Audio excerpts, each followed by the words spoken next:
Bentrovati al meteo. Sul Triveneto si estende un promontorio anticiclonico che manterrà ancora condizioni di tempo stabile e senza precipitazioni. Il dettaglio di martedì 14 gennaio. Sul Veneto sarà asciutto e soleggiato con cielo poco nuvoloso in montagna, nubi basse e nebbie anche fitte, invece in pianura localmente persistenti anche per tutto l'arco della giornata. Vediamo anche le temperature minime sotto zero praticamente ovunque, massime tra 4 e 6 gradi circa.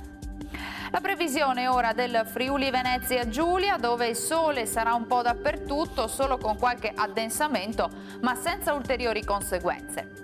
Temperature minime tra lo 0 e i 5 gradi, massime tra 6 e 8 gradi.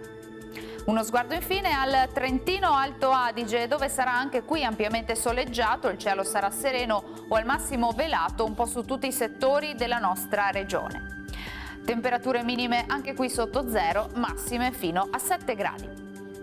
Dal meteo di Antena 3 per ora è tutto, grazie per l'attenzione e arrivederci.